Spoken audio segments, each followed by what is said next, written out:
Oh man, that's a beauty, Clark. That's a beauty. Look at that jugger. Woo! I got it on my forehead. Be careful. Eye protection is a really good idea. Might look into that. See what I did there? Look into that. Good night. So I'm making fishing weights. And my buddy TR is sending me pictures of flatheads. It was too windy for me to go fishing. He crazy. He'll go fishing whether it's windy, cold, raining, or whatever. Hey, what's going on, YouTube? So, if you know what these are, right? You have seen these, you recognize these. These came off my cast net. And if you got a bucket full of these sitting around your house, you probably had a day like I did a few weeks ago where you threw that net on a brush pile or a rock pile or a root ball or something and you absolutely destroyed it. And you cut these up saying, hey, I'm going to turn these into weights one day. Well, thanks to a local buddy of mine, old Justin, I'm able to do that here. Justin hooked me up with not one, but two of these. And I was looking particularly for the no-roll sinker mold. Justin got me the 3, 4, and 5 ounce mold, and he got me the 6 and the 8 ounce mold. Justin, man, I really appreciate you, buddy. Appreciate you more than you know. I like that no roll because, well, when you put that on your fishing line and it lays down on the bottom, it doesn't roll all the way down into the bottom. I like to fish on the ledges of these deep holes, and whenever there's a lot of current or a lot of wind, these right here seem to work a little bit better. But I also like to use the disc sinker that's got the clip on it, because sometimes I'll run a sinker slide instead of it being in line like the no roll has to have. And well, I will take this off and I'll put on my dragon weight, my slinky weight, the snake weight, whatever they call it. And my clips that I've got aren't the giant clips that a lot of people use for their bank sinkers. So I needed another mold to do this particular kind. And then I had a thought. Hey, dummy. You can use your no roll if you just go buy you a bunch of these right here. These little, what do they call it? Eyelet screws, I think.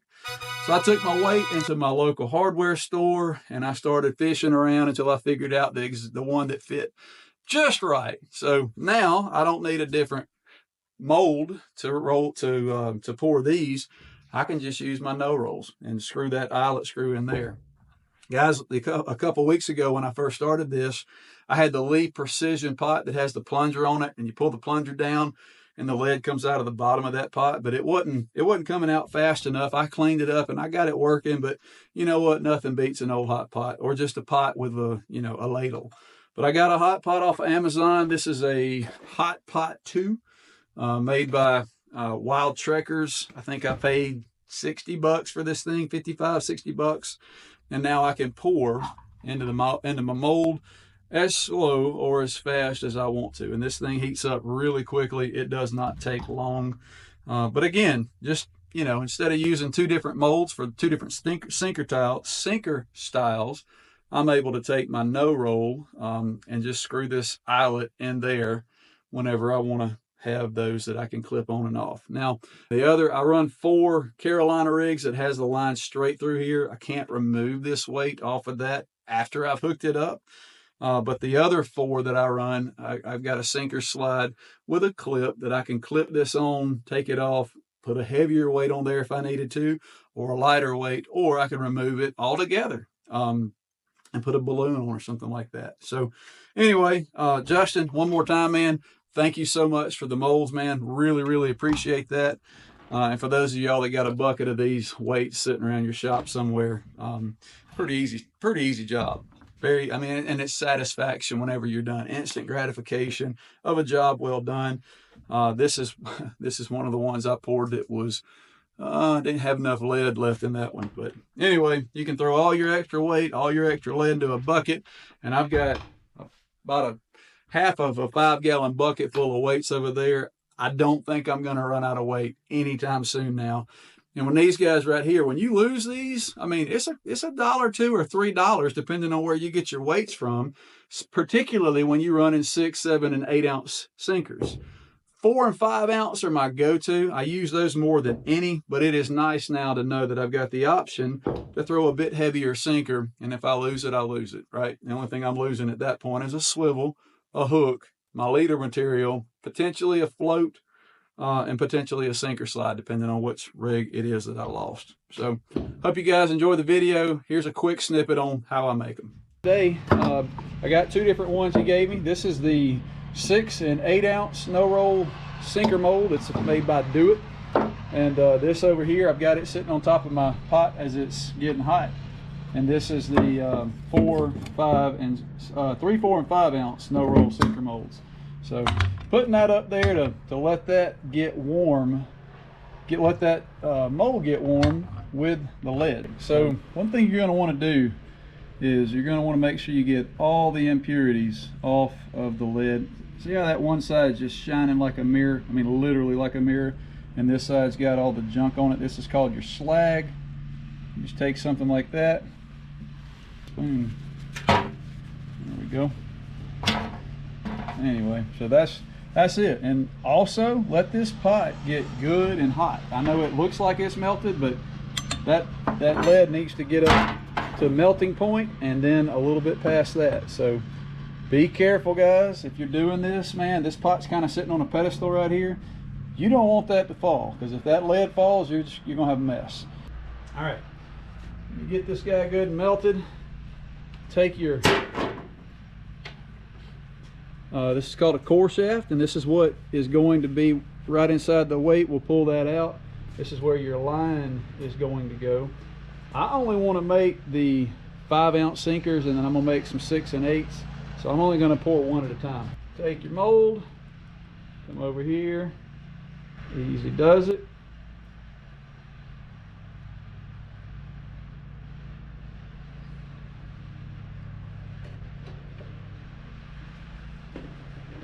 Few pieces extra.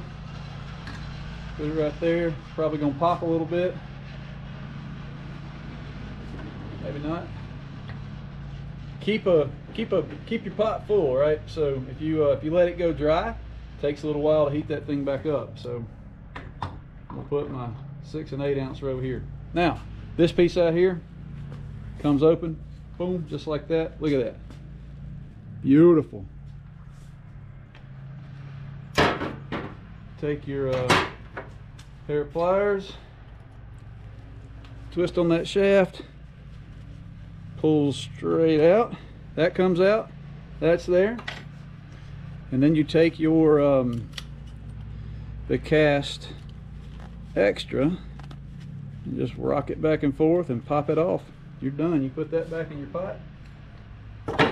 Open this guy up so it gets good and hot on the inside. And look at there. Nice, beautiful. The other pot that I had was not pouring the lead out fast enough, so it got terrible looking. And as this gets really hot, it won't do quite as well. But warm to hot, great. Really hot, not so great.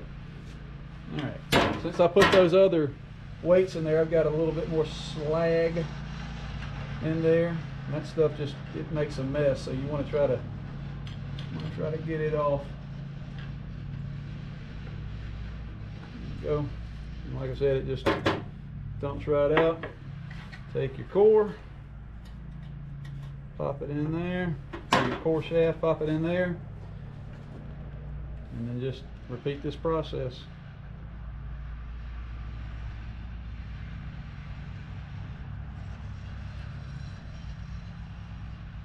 You see.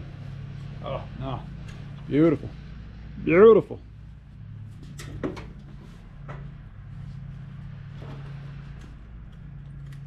It's warm, but it's not hot, right? So a pair of leather gloves will do it. Pull your shaft out. Take your little I don't know, what do you call that? That's the casting edge. I don't know. Rock it back and forth. Pull that off. Drop it right in your pot. And there's my 6. It's the piece where I pulled it off. Looks really, really good. That's not quite perfect, but close enough. All right.